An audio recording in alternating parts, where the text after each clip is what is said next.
Hello, loves. Today I'm going to talk to you about the evolution of the masculine and feminine polarities and why the dynamics originally occurred from what I've been shown and where we're evolving to, and how you can, some of the ways you can actually work with your own inner union to become the conscious creator that you have the capability of doing. This is Lucky, my kitten. He hasn't been on in a while for all of you guys who are new or who don't know him, but apparently he wanted to join us this morning. So, this whole dynamic, part of my understanding actually goes back to a book called Clan of the Cave Bear. It's a woman named Gina Ayul, I think how you say her name, wrote these books, I think in the 80s. And there was a series of 6 of them. I have not read them all. I think I'm somewhere in the 4th one, but I haven't picked it up in a couple of years. But the first one I ripped through. And it's it's actually about a young woman. It's during the times that I just want to start to say she won anthropological awards for how accurate she was about the actual energies on the planet at that time. And it's about when the Neanderthals and modern day humans were on the planet at the same time. And the story is about a young woman who actually is a modern human, but she's, I think, 2 or 3 years old, something like that, and her family perishes in, I think, an earthquake. And she ends up being raised by Neanderthals. And it was really interesting for me when I read this story because as I was processing, I was receiving downloads. I think I read this book back in like 2011. And over time, I was kind of processing how it was mirroring now, how we're evolving as humans, and we have like modern day human, but then we have humans that are evolving DNA wise, intellectually, on a lot of levels. So I think there's some correlations there. But one of the main things in the book, like I said, this was anthropologically correct. She won awards for it. So I'm going off that. But in this, the Neanderthals actually, the masculine Neanderthals and the feminine Neanderthals actually had very specific jobs. The masculines were like the hunters, and the feminines were the gatherers. But this happened biologically because their brains, in order to learn new information, their brains had to grow. And that's why, if you ever look at pictures, some of their heads were so big. And what happened was they could only get so much information because if they would have kept learning new things, their heads would have exploded. I mean, their heads would have been too big for them to even walk around. So what happened is, evolutionarily wise, the masculines got into certain roles and the feminines got into other roles. And this was for the survival of the species. One, so they could actually survive and not die because their brains were expanding too much, but also so they could hunt and gather and feed them and clothe and shelter themselves and, take care of the young. And so what happened, like, was that they had those limitations in their systems because their brains literally couldn't take in new information. And the modern human, the young girl, she had a modern human brain, so she had the capability of learning expansive amounts of information.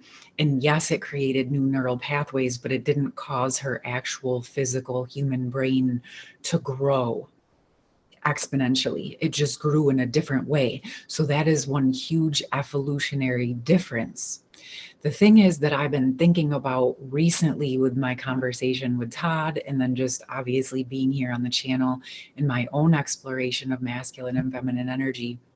It seems that obviously modern humans, even though they had now the capability to do and learn and be and expand and grow, still had the stops in the energetic system that had them go into those specific roles.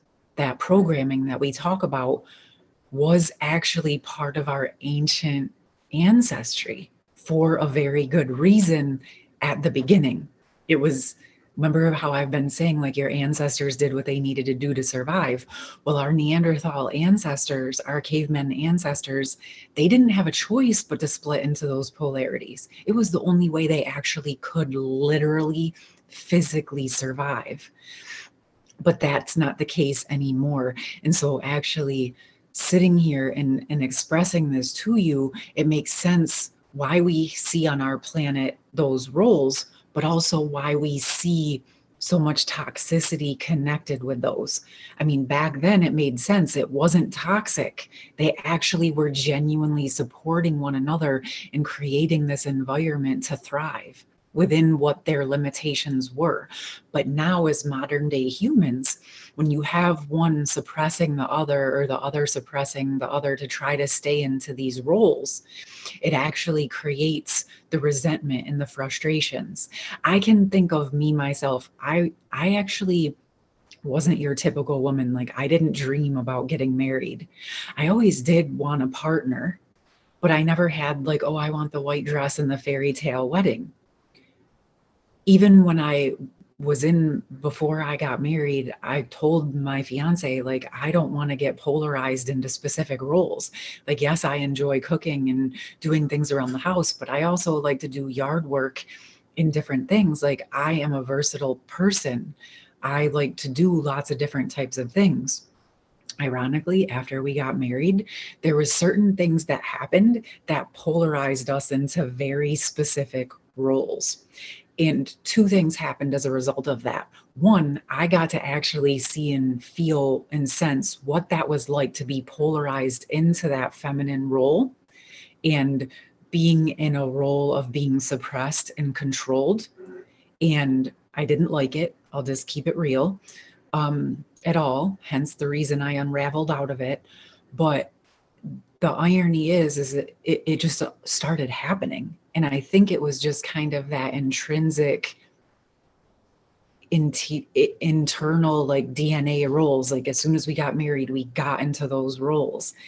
And I don't even know that either of us intended for it to happen, but it started to happen to the point where it polarized us to where, well, I was able to see the value in it. And I was even okay working in some of those roles. And I viewed it like we were working as a team. He was not able to see it that way and built resentments that I wasn't doing things his way. Hence, I could go down a whole exploration with that, but that's for another time. I still believe at a soul level, I know that I chose that so I could understand the actual dynamics that were present on the planet for a majority of people. It wasn't, I knew it was never what I wanted for myself, but I went into that experience so that I could learn and understand it. And then when I was ready, I got myself out of it. And I've had other experiences with other masculines that have mirrored to me other areas where I can shore up my own energy for my own inner masculine and feminine energies so that I can fully be the creator that I came here to be. Now, the thing is, this isn't about negating relationships or partnerships. There's also a reason that it takes a man and a woman to create a child, right? There's value in becoming our own internal full creator with all of our abilities online. And that's the evolution of who we are as human beings. We've broken it down into masculine and feminine roles because it goes back to our ancient ancestry when it was necessary. It's not necessary anymore. It's okay if you choose it because it suits you and it feels right. But if you're having any internal struggles within yourself or within your partnerships, where one is over giving and one is over receiving or whatever have you, or that you're not able to see one another's participation in accomplishments and gifts into the connection, well, then it's toxic. It's not a co-creative relationship built in camaraderie and reciprocity. And if one of you is going into it like that and the other one isn't, it makes it just as toxic, right? So we're learning how as individuals to become in alignment with who we fully are as creators. Doesn't matter if you're a man or a woman or however you identify, you're a human being with all of these abilities. You have a brain that's capable of expanding without exploding your head. You don't have to hold on to those old roles. And this is where codependence at one point was a survival mechanism that was necessary. Now it's not. But yet there's the other side of it, right? Where it takes a man and a woman to create a child and a baby. So there's a lot of value in us coming together as partners. But it doesn't mean that we have to be relegated to those old roles. Because if you stop and think about it, yes, maybe in the traditional roles, the man was the provider and the protector, and he went out and he had a job and he made the money. But the woman was at home providing and protecting equally. She was providing for the children. She was protecting the home. She was cooking meals and cleaning up and equally providing and protecting, the same as the masculine. And the feminines may have been in that caretaking, nurturing, nourishing role for the home, right? But the masculines were also doing the same with, say, finances or their career. But that's just an example. The whole entire point of what I'm saying is, in all actuality, they were doing the same things from the opposite direction. And the key piece is, if you look at families that operate like this and they're successful, it's because they appreciate the gifts that one another is bringing and understand that they are equal in value.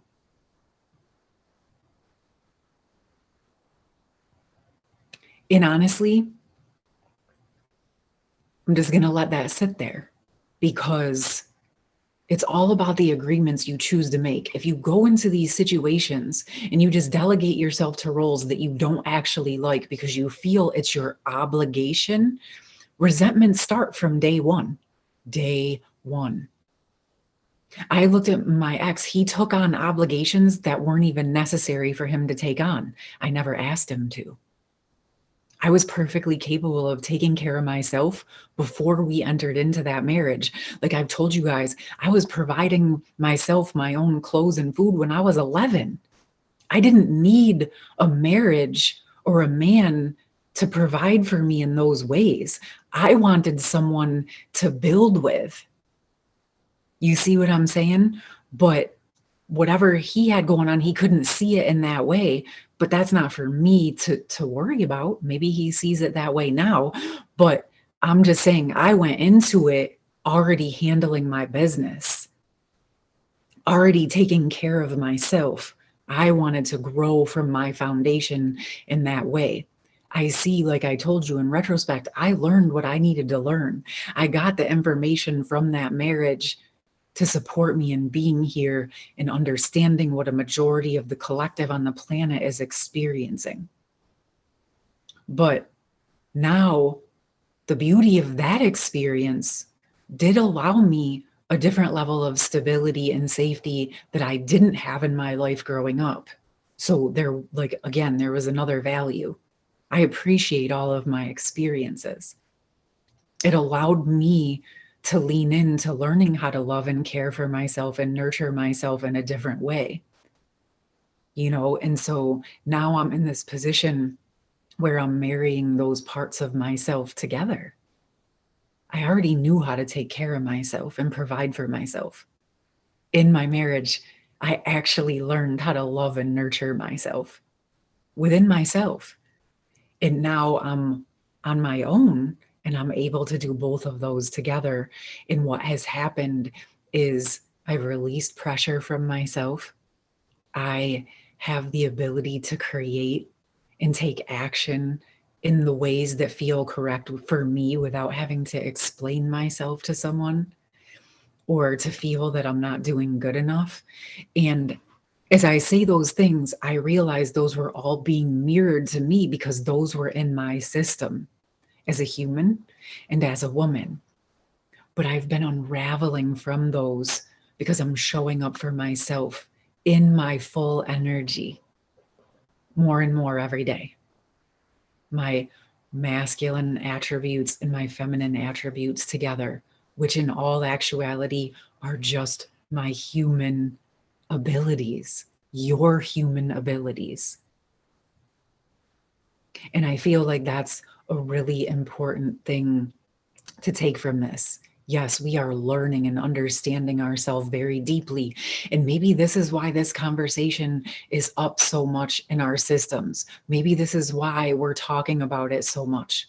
I think that perhaps this is why these divine counterpart, twin flame, twin soul types of relations, unconditional love catalyzations are happening so exponentially now on the planet, because we are ready to evolve out of those old templates and old restrictions. Those mirrors served a purpose for sure, but now, like, they're a limitation. To be polarized into specific roles all the time, like, yes, certain times dance and flow with it, do what you need to do, have each other's back. But to be polarized into those very specific roles all the time, it's exhausting, because you're not actually being who you came here to be and who you have the capability of being. I don't know about you, but for me, I literally got sick.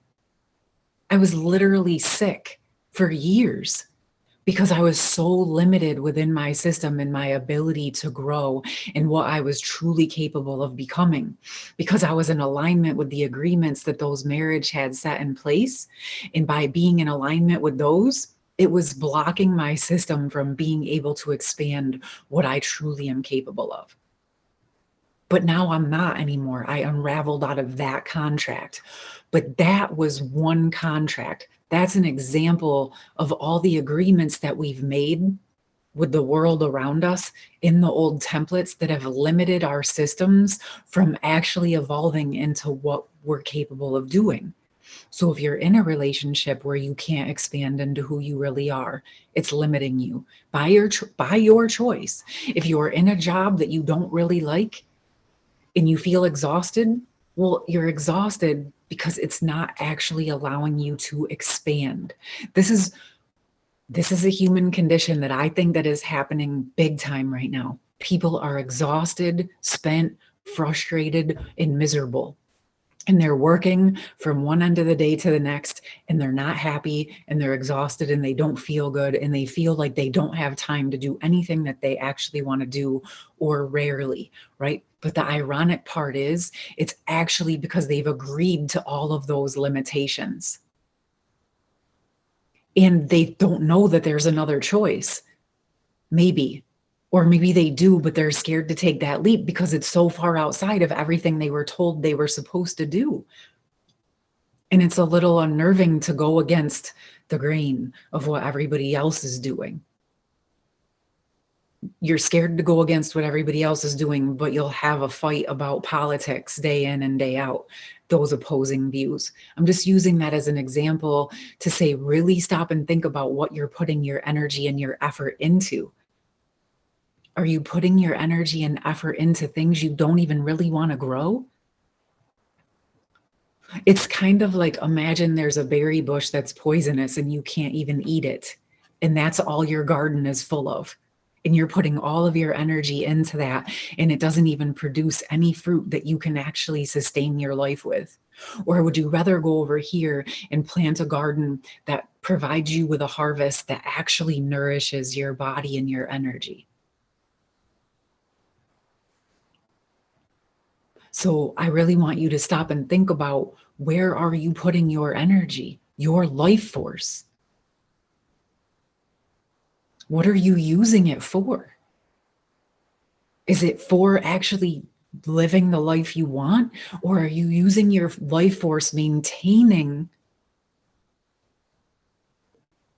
a facade to make everybody else happy? Only you can know the answers to that. And I'm not judging it. Whatever you choose is fine. My question is actually, are you happy? Are you feeling peace? Are you living a life of joy? And I feel like this, if you're not sure, or you feel scared, or you know that you want to expand, but you're not sure where to start. It's kind of coming to my mind right now to think about the ancestors. Thank them for their willingness to survive, but also ask if you can release yourself from any of those limitations that are no longer serving you. You don't have to live like Neandrathals anymore. Your brain has the ability to expand and grow as much as needed. And you can stay alive. You can evolve into the superhuman that you've always been. Allow yourself, as you're listening to my voice, allow those things to unravel out of your system. Allow the fears to unravel out of your heart. Allow yourself to fully align with the true, gorgeous creator that you are as an individual, so that you can actually come into alignment with other creators and partners that are also allowing themselves to be who they really are. I love you. I think this is kind of getting long. I might come back on with another one, but hope you enjoy it and it's helpful on some levels. I would love to hear from you and what your thoughts are on this. Love you. Bye.